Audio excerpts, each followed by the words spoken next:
নমস্কার, তনুর গল্প সম্ভারে আমি তনুশ্রী তোমাদের আবারও স্বাগত জানাই।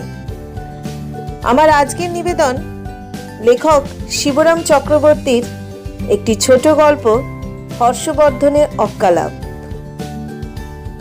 গল্পটি শোনবার অনুরোধ রইল। যদি ভালো লাগে তাহলে একটা লাইক করে দিও এবং তোমাদের পরিচিতদের সাথে ও প্রিয়জনেদের সাথে শেয়ার করো। ভিন্ন ভিন্ন স্বাদের গল্প শুনতে হলে যারা এখনো পর্যন্ত আমার চ্যানেলটাকে সাবস্ক্রাইব করোনি তারা অতি অবশ্যই আমার চ্যানেলটাকে সাবস্ক্রাইব করে দিও এবং পাশে থাকা বেল আইকনটি প্রেস করে দিও। তাহলে শুরু করছি আমার আজকের নিবেদন লেখক শিবরাম চক্রবর্তীর একটি ছোট্ট মজার গল্প, হর্ষবর্ধনের অক্কালাপ।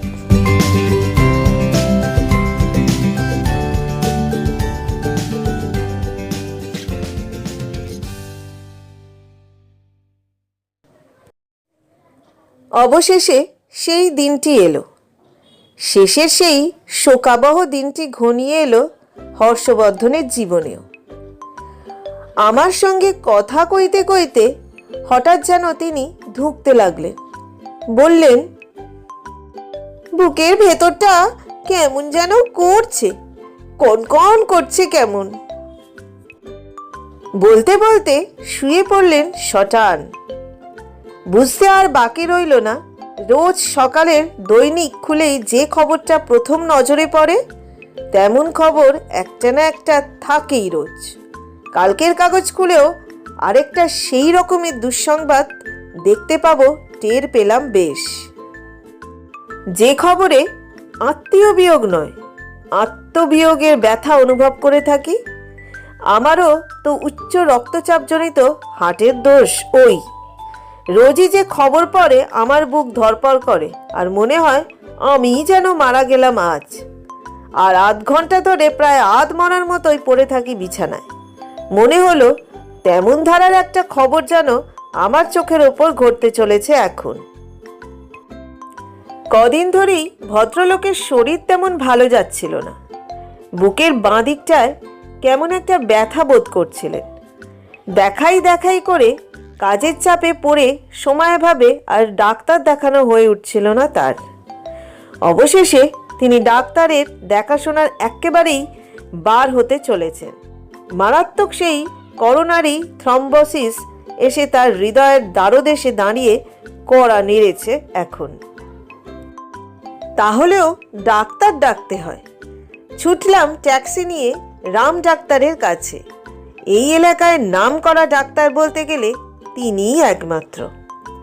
গিয়ে ব্যাপারটা বলতেই রাম ডাক্তার গুম হয়ে গেলেন।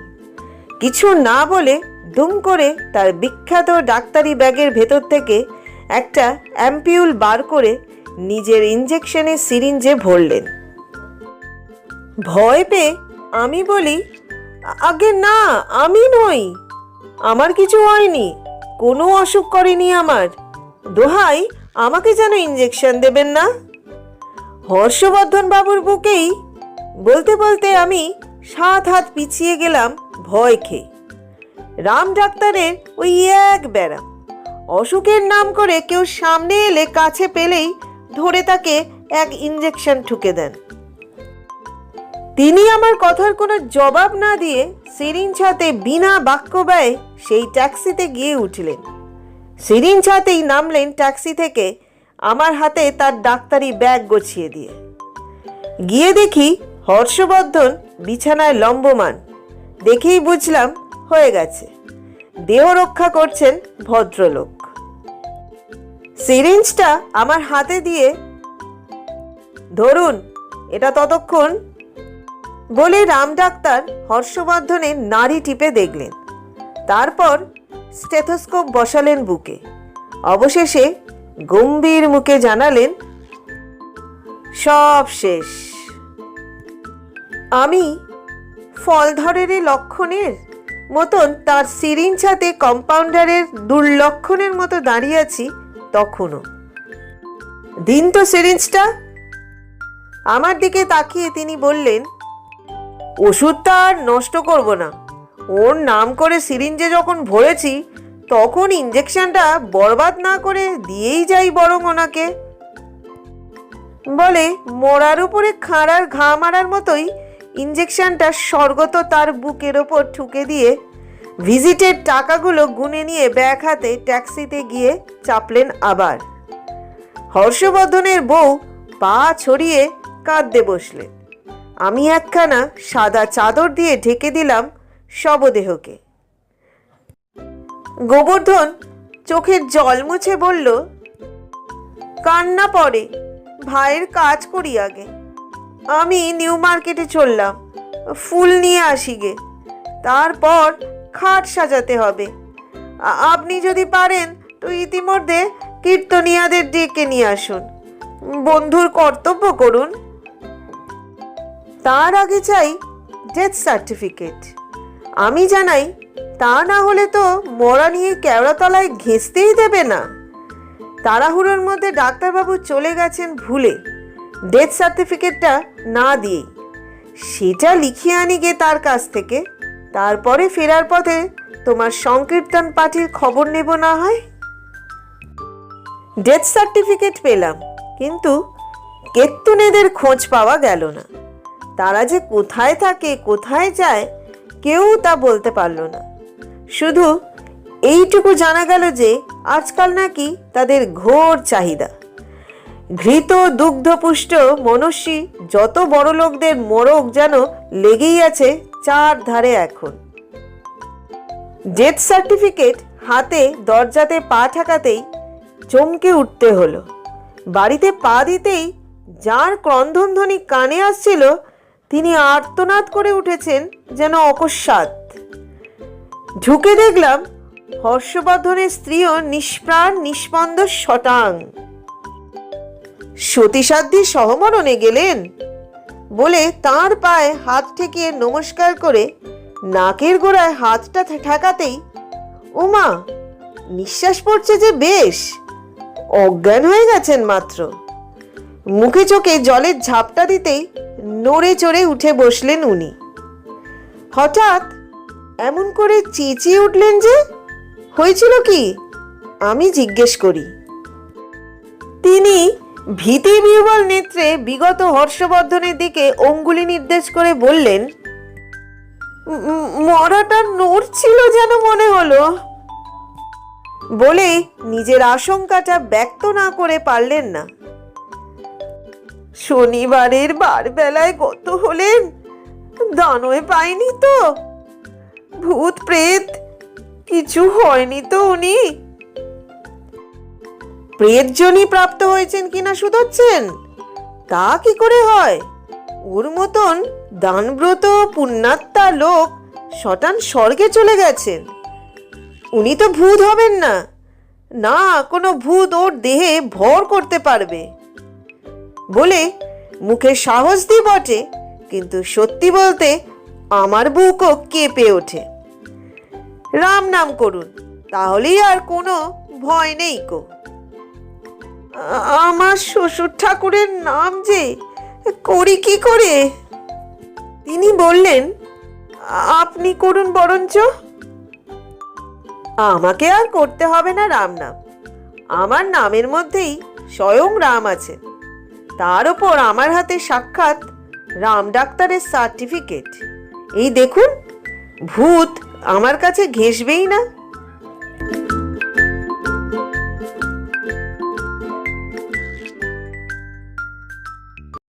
দেখতে দেখতে হর্ষবর্ধন নড়ে চড়ে বসলেন বিছানার ওপর। খানিকক্ষণ যেন অবাক হয়ে তাকিয়ে রইলেন চারদিকে। তারপর নিজেকে চিমটি কেটে দেখলেন বার কয়েক। না, বেঁচেই আছি বটে বলে তারপর শুধলেন আমাদের। শিবরাম বাবু, আপনি এমন গোমরা মুখে দাঁড়িয়ে কিসের জন্যে? গিন্নি, তোমার চোখে জল কেন গো? কারোর কোনো বাক্যস্ফূর্তি না দেখে আপন মনেই যেন শুধলেন আবার। কি হয়েছিল আমার? প্রশ্নটা আমার উদ্দেশ্যে নিক্ষিপ্ত মনে করে আমি তাকে পাল্টা জিজ্ঞেস করলাম, আপনি তো বলবেন আপনার কি হয়েছিল। কিছুই হয়নি, তিনি জানালেন তখন। একটা ভারী বিচ্ছিরি দুঃস্বপ্ন দেখছিলাম যেন, এইরকমটাই মনে হচ্ছে এখন।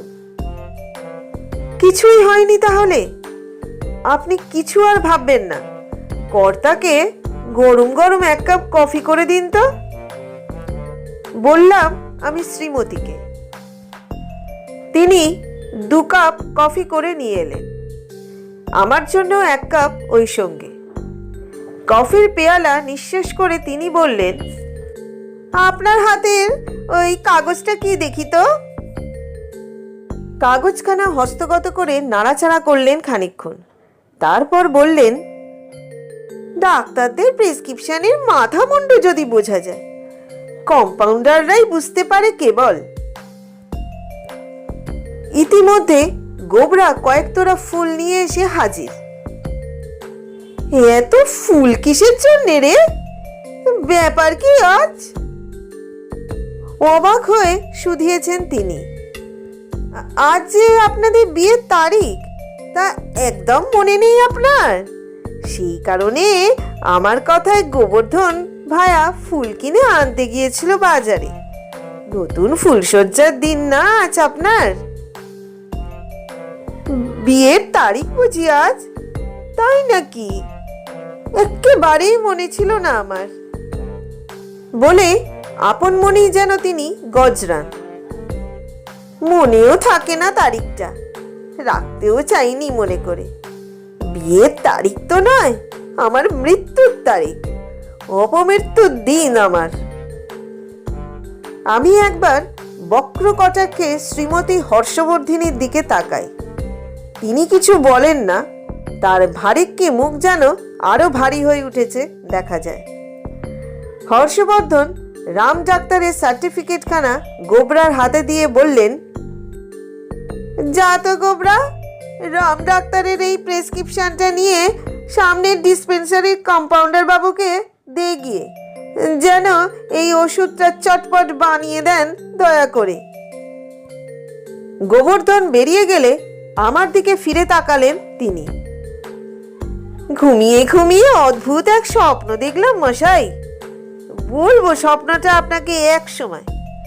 আপনি গল্প লিখতে পারবেন তার থেকে, কিন্তু স্বপ্ন দেখে আমি তেমন অবাক হইনি মশাই।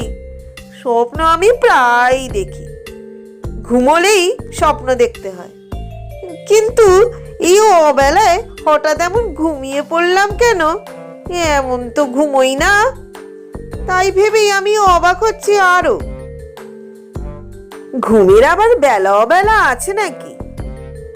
ঘুমের তরফে সাফাই গাইতে হয় আমায়।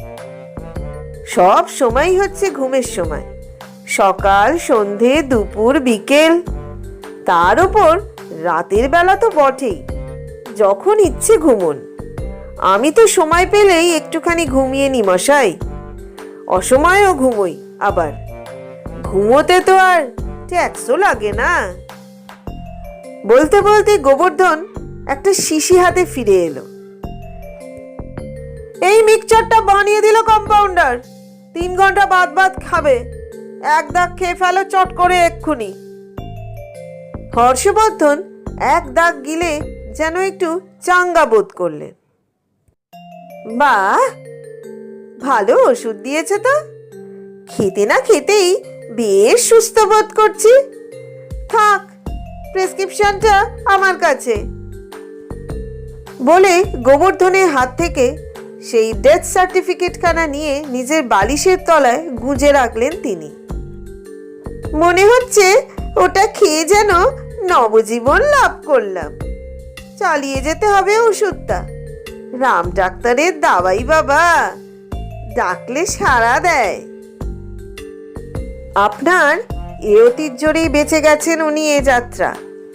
কানে কানে ফিসফিস করে এই কথা বলে ওর বউয়ের হাসি মুখ দেখে আর ওকে বহাল তবিয়াতে রেখে ওদের বাড়ি থেকে বিদায় নিলাম সেদিন।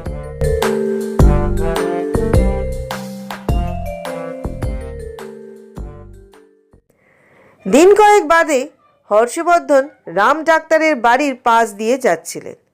এমন সময় এক পশলা বৃষ্টি আসতেই তিনি বাড়ির দোরগোড়াটায় গিয়ে দাঁড়ালেন। তারপর সেখানেও বৃষ্টির ছাঁট আসতে দেখে ভাবলেন, রাম ডাক্তারের ওষুধ খেয়ে এমন ভালো আছেন, তার সঙ্গে একবার দেখা করে ধন্যবাদটা জানিয়েই যায়। ভেবে যেই না তার চেম্বারে ঢোকা, রাম ডাক্তার তো আ করে আটকে উঠেছেন। তাকে দেখেই না, ডাক্তারবাবু, ডাক্তারবাবু, চিনতে পারছেন না আমায়? আমি শ্রী হর্ষবর্ধন। তাড়াতাড়ি তিনি বলেন, আপনার ওষুধ খেয়ে আমি ঢের ভালো আছি এখন। বুকে সেই ব্যথাটাও নেই আর। সেই কথাটাই বলতে এলাম আপনাকে। আমি তো কোনো ওষুধ দিয়ে আসিনি আপনাকে, শুধু একটা কোরামিন ইঞ্জেকশন দিয়েছিলাম কেবল। তবে কি তারই রিয়াকশনে আপনি পুনর্জীবন? সে কি, আমাকে দেখে এই প্রেসক্রিপশনটা দিয়ে আসেননি আপনি? বাধা দিয়ে বললেন, কাগজখানা সেই থেকে আমি বুকে করে রেখেছি যে, কখনো কাটছাড়া করিনি। আপনার এই প্রেসক্রিপশনের ওষুধ খেয়েই তো আমি নবজীবন লাভ করলাম মশাই। কাগজখানা তিনি বাড়িয়ে দিলেন রাম ডাক্তারের দিকে। প্রেসক্রিপশন দেখি। এটা তো আপনার ডেথ সার্টিফিকেট। আমি দিয়েছিলাম বটে। Death certificate? এবার আটকাবার পালা হর্ষবর্ধনের। কাঁপতে কাঁপতে সামনের চেয়ারটায় বসে পড়লেন তিনি। আমার ডেথ সার্টিফিকেট? তাই বটে। খানিকটা সামলে নিয়ে তিনি বললেন তারপর, তাহলে ঠিকই হয়েছে। আমার সেই ভীষণ স্বপ্নটার মানে আমি বুঝতে পারছি এখন। এতক্ষণে বুঝলাম। আপনি কি তাহলে মারা যাননি নাকি? না, মারা গিয়েছিলাম ঠিকই। ঠিকই ডেথ সার্টিফিকেট দিয়েছিলেন আপনি। তাহলে কি এখন আপনি ভূত হয়ে? ভয় খেলেও তেমন ভয়াবহ কিছু নয় বিবেচনা করে ডাক্তার তত ঘাবড়ালেন না এবার। দেখুন স্বর্গীয় হর্ষবর্ধন বাবু, আমার কোনো দোষ নেই। আমি আপনাকে মারিনি, সে সুযোগ আমি পাইনি বলতে গেলে। আমি গিয়ে পৌঁছবার আগেই আপনি খতম হয়েছিলেন। না না, আপনার কোনো দোষ দিচ্ছে না। আমি মারা গিয়েছিলাম ঠিকই, আমার নিজ গুণেই মরেছিলাম। আপনার ডেথ সার্টিফিকেটেও কোনো ভুল হয়নি কো। জমালয়ও নিয়ে গেছিল আমায়। ঘটনাটা যা হয়েছিল বলি তাহলে আপনাকে। জমালয়ে ফেরতা বেঁচে ফিরে এলাম কি করে আবার, শুনলে আপনি অবাক হবেন। সন্দেহ একেবারে না গেলেও রাম ডাক্তার উৎকণ্ঠ হন। যমদূতেরা নিয়ে গিয়ে যমরাজার দরবারে তো হাজির করলো আমায়। বলে যান অভূতপূর্ব হর্ষবর্ধন। দেখলাম বিরাট শিরস্তার সামনে সিংহাসনে বসে আছেন যমরাজ। সামনের দপ্তর নিয়ে বসে আছেন তাঁর চিত্রগুপ্ত। তিনি যে চিত্রগুপ্ত কেউ না বলে দিলেও তার দিকে তাকালেই তা মালুম হয়। যমদূতরা সব ইতস্তত খাঁড়া। যমরাজ আমাকে দেখে গুপ্ত মশাইকে ডেকে বললেন, দেখো তো এর পাপ পুণ্যের হিসাবটা দেখো তো একবার। খতিয়ান দেখে চিত্রগুপ্ত জানালেন, প্রভু, এর পুণ্যকর্মই বেশি দেখছি, তবে পাপও করেছে কিছু কিছু। কি পাপ? আগে ভেজালের কারবার। ভারতখণ্ডের বেশিরভাগ লোকই যা করছে আজকাল। কিসে ভেজাল দিত লোকটা? কাঠের ভেজাল। প্রভু, কাঠ কি কোনো খাবার জিনিস না ওষুধপত্র যে তাতে আমি ভেজাল দিতে যাব? প্রতিবাদ না করে পারলাম না আমি। কাঠ কি কেউ খায় কখনো? না কাঠে কেউ ভেজাল দিতে যায়? কাঠের আবার ভেজাল হয় নাকি? কিন্তু হয়েছে। চিত্রগুপ্ত বললেন, লোকটা দামি সেগুন কাঠ বলে বাজে বেগুন কাঠের ভেজাল চালাতো। আপনি অবাক করলেন গুপ্ত মশাই। আমি বললাম তখন, পাট গাছ থেকে যেমন ধান হয়ে থাকে সেই রকম কথাটাই বলছেন না আপনি? বেগুন গাছের থেকে কাঠ হয় নাকি আবার? পাট গাছের থেকে তবু পাট কাঠি মেলে, কিন্তু বেগুন গাছের থেকে কাঠ দূরে থাক, একটা কাঠিও যে পাওয়া যায় না মশাই। বেগুন মানে গুণহীন, নির্গুণ, বাজে, ব্যাখ্যা করে দিলেন চিত্রগুপ্ত। দামি বলে বিলকুল বাজে কাঠ ছেড়েছ তুমি বাজারে। কথাটা মেনে নিতে হয় আমায়। তা ছেড়েছি বটে প্রভু, কিন্তু দেখুন শাস্ত্রেই বলেছে আমাদের, মহাজন যেন গত সপন্থা, সদা মহাজনদের পথে চলিবে। আমিও সদা সিধে তাই চলেছি। মা ব্যক্তিরা কি নয় নানাভাবে ভেজাল চালাচ্ছে, এখন বিপরোয়া চালিয়ে যাচ্ছে। তাই দেখে আমিও। যমরাজ বাধা দিলেন আমার কথায়। চিত্রগুপ্ত, এর জন্য কতদিন নরকবাসের দণ্ড দেয়া যায় লোকটাকে?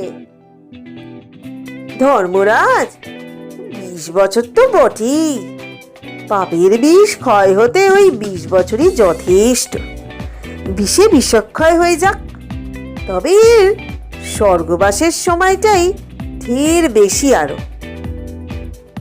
ধর্মরাজ তখন আমার দিকে তাকালেন। তুমি আগে স্বর্গভোগ করতে চাও না নরক ভোগটাই করবে আগে? যা আপনি মঞ্জুর করবেন। কৃতাঞ্জলি পুটে আমি বললাম। আমার কথায় কোনো জবাব না দিয়ে যমরাজ নিজের হাতের নখগুলো খুঁটিয়ে খুঁটিয়ে দেখতে লাগলেন। দেখলাম তার হাতের নখগুলো বেড়েছে বেজায়, একবার মতোই হয়েছে সত্যি। বললাম, অবিলম্বে আপনার নখ কাটার দরকার কর্তা, বড্ড বড় হয়েছে যথার্থই। যদি অনুমতি করেন আর একটা নরুন পাই, ওভাবে ব্লেড, তাহলে আমি কেটে দিতে পারি। নখ না, আমি নখদর্পণে তোমার কলকাতার পরিস্থিতিটা দেখছিলাম। আগে কলকাতায় আমার কোনো পরিস্থিতি নেই, আমার পেতনি স্থিতি। আমার বাড়িতে যিনি আছেন কোনো ক্রমেই তাকে পরি বলা যায় না, পেতনি বললেই ঠিক হয়। এমন দজ্জাল, ঘ্যানঘ্যানে আর খ্যানখ্যানে কুঁদুলে বউ আর দুটি এমন দেখিনি। পেতনি নিয়েই হয়েছে আমার ঘর করা। যদি তোমাকে বাঁচিয়ে আবার তোমার বাড়িতে ফিরিয়ে দেওয়া হয়, দোহাই হুজুর, তাহলে আমি মারাই পড়ব, মারা যাব আবার আমি। অমন বইয়ের কাছে আমি ফিরে যেতে চাই নে, তার চেয়ে নরকেও যাব বরং আমি। দেখছিলাম তাই, তোমার ঘরের পরিস্থিতি এই। বাইরের পরিস্থিতি যা দেখছি, কলকাতার তা আরো ভয়াবহ। রাস্তার খানাখন্দ আর আস্তাকুড়ের গন্ধ, যত রাজ্যের জঞ্জাল। ট্রামে বাসে বাদুড়ঝোলা হয়ে যাচ্ছে মানুষ, রাস্তায় রাস্তায় শোভাযাত্রা, আপিসে আপিসে ঘেরাও, চালে কাঁকড়, তেলে ঘিয়ে ভেজাল, চিনিতে বালি, বালিতে গঙ্গা মাটি। দুধে জলে যেরকমটা দেখলাম আমার এই নখদর্পণে, তাতে মনে হয় কলকাতাটাই এখন নরক হয়ে দাঁড়িয়েছে। কত বললে চিত্রগুপ্ত? 20 বছরের নরকবাস না? তোমার আয়ু 20 বছর বাড়িয়ে দেওয়া হলো আরো। যাও, গিয়ে তোমার কলকাতা গুলজার করোগে। আর তারপরে আমি বেঁচে উঠলাম তৎক্ষণাৎ। বলে হর্ষবর্ধন একটা সুদীর্ঘ নিঃশ্বাস ত্যাগ করলেন।